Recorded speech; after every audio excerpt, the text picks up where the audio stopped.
Hello, everyone. Hello. This is, if you are new to my page, I am Jamila, aka the IEP Coach. This is a redo of my regular Tuesday coaching corner. I was just making sure my sound was good. This is a redo of my Tuesday, yesterday, January the 24th, the live that I did. Something was going on with my sound, but I got to the bottom of it, fixed the issue. I should be good. I believe I'm sounding okay. Making sure my sound was good. Yep, I'm sounding good. Okay, because I'm checking on my phone too. So I wanted to redo that coaching corner, just because I gave a lot of, tips for organization. So I just wanted to make sure it was a nice, clear video. You understood exactly everything I was saying and all of that. So I'm just redoing that. So as always, share this out with as many people as possible. Make sure you follow the IEP Coach LLC on all platforms. And again, I am Jamila, aka the IEP Coach. I am the owner of the IEP Coach LLC, where we help principals keep their special education teachers from leaving the field by providing professional development and group coaching and tailored to their areas of need. I'm a former SPED teacher and SPED supervisor, so I know exactly what the needs of SPED teachers are because we don't get it in school. We get pushed into everything else. We get burnt out because it's a lot of trial and error, and that's not the way you want to work. It's like, and why not just hire me so I can come into your school and I can help, alleviate a lot of, keep you from getting sued and make sure your SPED teachers are being supported so that in turn they stay longer. That's a no-brainer. So I did a TikTok focusing on organization.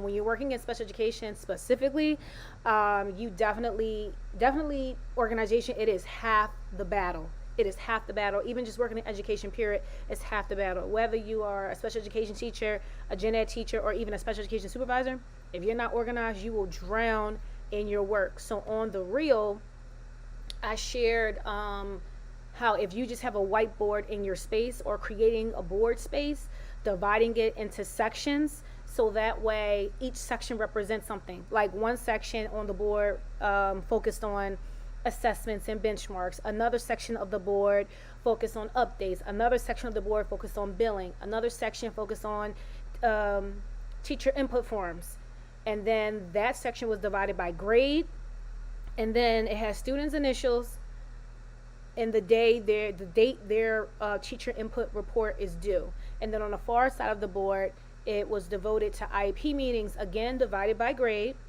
and then have the students' initials, the date of their meeting, the time of their meeting, and then the teachers that are going to attend.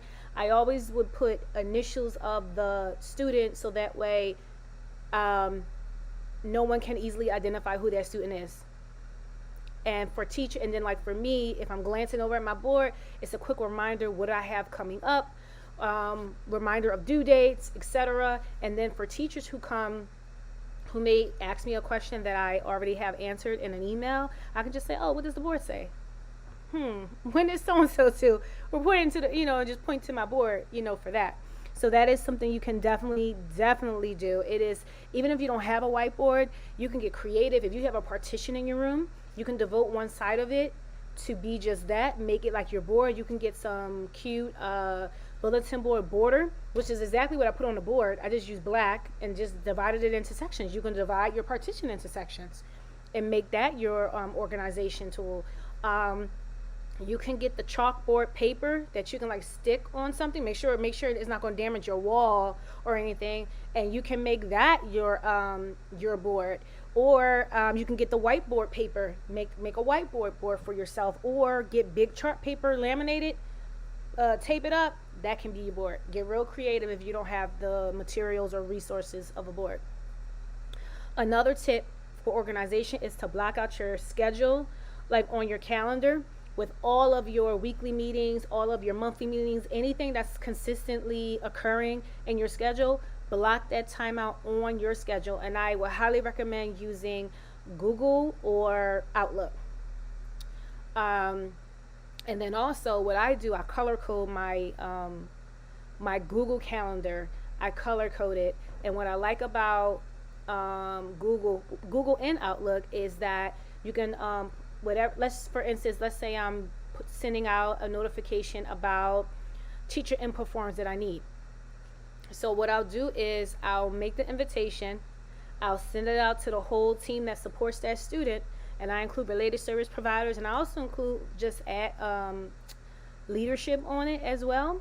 And what I like about it is on Google, it'll automatically create a meeting link for you if you choose to use that. And it will automatically create a Google Doc that's named the same name of the invitation meeting that you're doing. So that way, if you need to take notes or anything, you can click on that document, start typing, and you have it right there saved, and you can easily share it with other members who are invited to that invitation or invited to that meeting. It'll be easy for you to just share the meeting notes. Okay? And then with Outlook, you can put reminders on it as well, just like on Google. You can put reminders on it, so that way once it's sent, you can send a reminder weekly. So-and-so is due at so-and-so time. You might, like I know for me, I would do Monday, Wednesday, Friday, just to remind the teachers. So that way I'm not physically always reminding them. So that's something you can do. Another tip that you can do is to schedule your emails. If you have a lot of emails that you send out per week, certain ones that's the same, not the same message, but you're like maybe emailing the same person. Hey Demetra, I'm just redoing the live from yesterday because my sound was crazy, but I fixed it. So we're talking about organization. Organization. So I already shared utilizing like your whiteboard, dividing it into sections, for reminders for yourself, for IEP meetings, teacher input forms, upcoming assessments, billing, all of that. I talked about sending invites on Google or Outlook, and adding reminders on the emails, on the invitations that you're sending. And then also Google will automatically create like a notes doc for you pertaining to that meeting, so that way it's easy for you to share notes you took on that meeting. And then another thing you can do, like I said, is schedule out your emails. Let's say you have an email that you need to send out. You may be busy the day that you need to email it. You can schedule it to go out at a later date, or you can schedule it knowing that you're not going to be available. You can schedule it to go out. You can schedule your emails to go out at a later time. You can do it on Google. You can do it on Outlook as well. I want to say most service email providers, you're able to do that. Okay.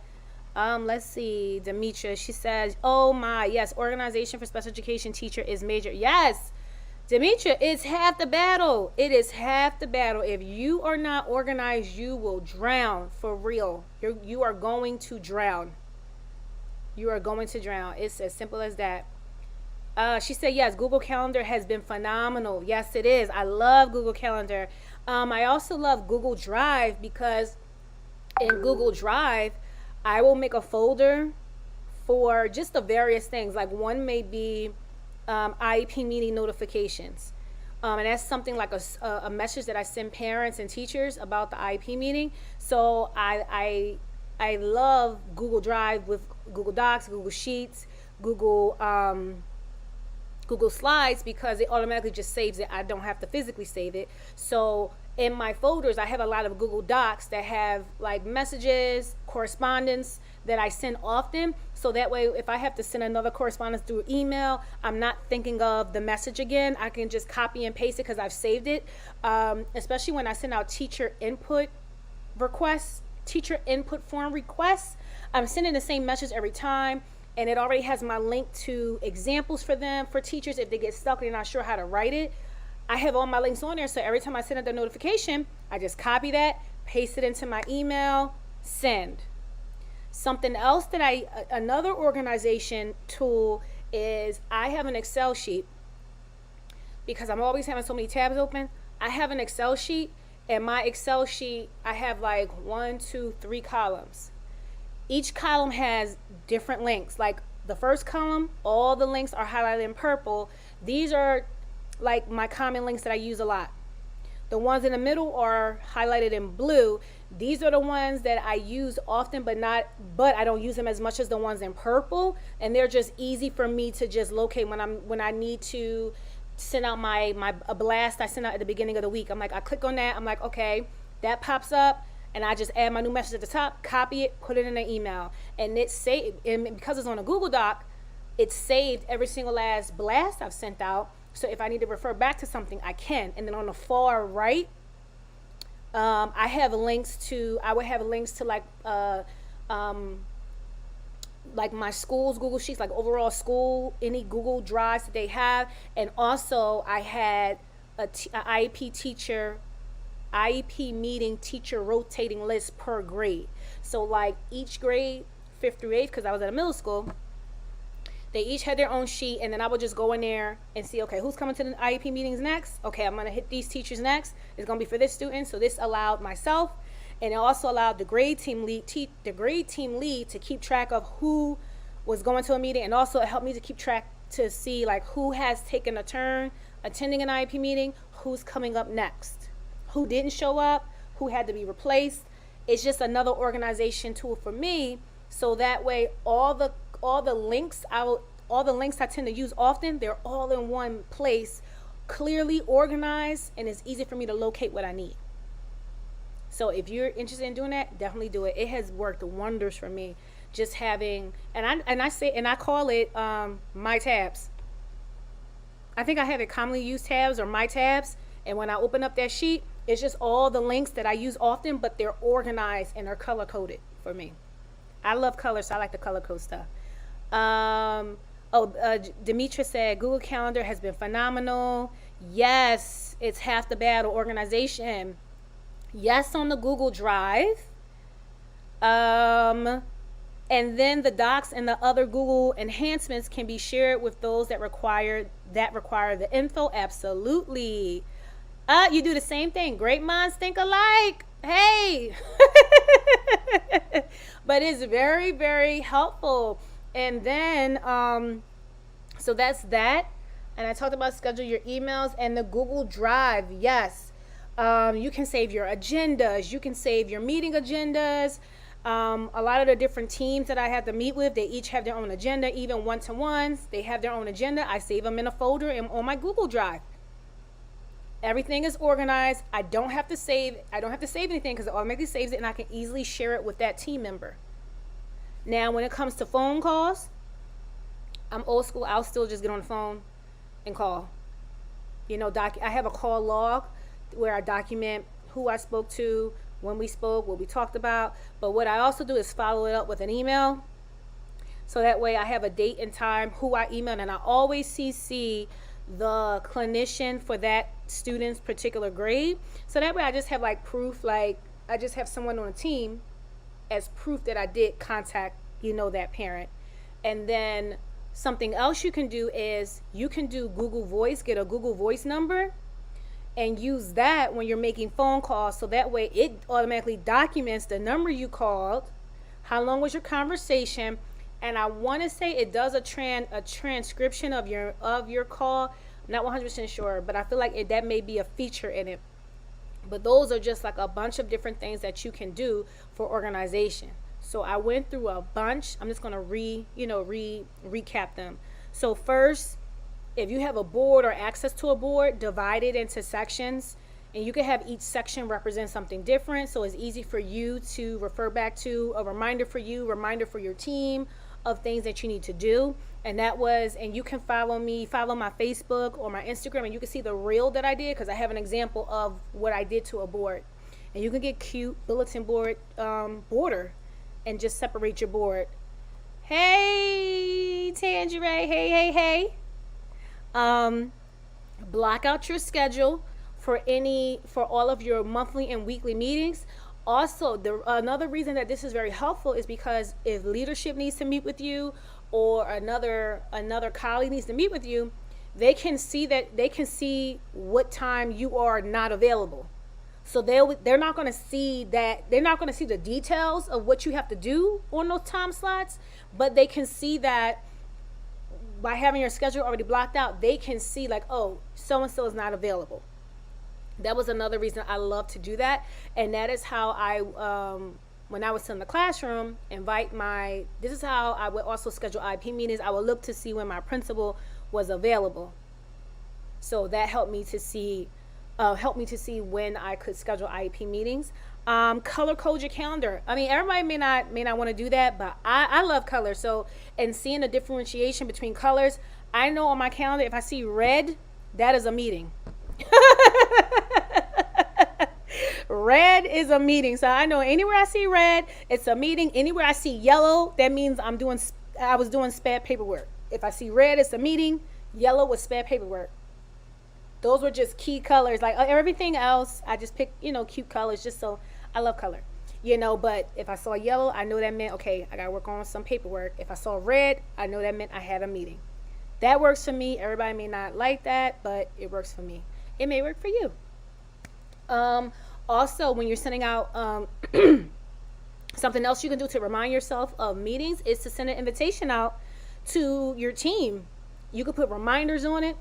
Google is good. Google email. Google is good, and Outlook is very good. You can schedule emails. You can put reminders on your email. Reminders for when things are due. That's what I mean. You can put reminders on that. So you can put like a notification can pop up however often, weekly, if you want it to pop up daily, if you want it to pop up every 2 weeks, like whatever it is, you can put reminders on it. And then also schedule your emails, certain emails that you have to send out, you can schedule them to go out at a later time. Something else to do is use Google Drive. Oh, yes, Miss Edith. She said, great organization. Yes, these are all great tips for organization. Use Google Drive. I love Google Drive because you don't have to physically save anything. It saves everything for you, and you can just have folders to store your different documents that you're going to use often. Like I always send out a weekly blast. So I have a folder that has that document there. So I just copy what I need, paste it in an email. IEP meeting notification, same thing. It's already in a folder. I just open it up, copy that message, put it in an email, send it off. And the same thing with like requests for information. Like definitely, do that. And then for a call log, you can have a binder, and you can just have one for each student on your caseload. So that way all those calls are for that student. You can and also follow up with an email and CC a member on the team, so that way you just have an extra layer of proof that you contacted this parent. And then also you can do a Google Voice, get a Google Voice number, and that way it documents the number you call, what time you call, and I feel like it does a transcription of your call. I may be wrong, but I feel like it does. And especially if you don't have a phone in your space that calls out for you, you can definitely do Google Voice, so that way you can do it from your phone, but your personal number will not show up. And last but not least, I said that I created a Google Sheet that has all the links that I use often, but they're color-coded and organized.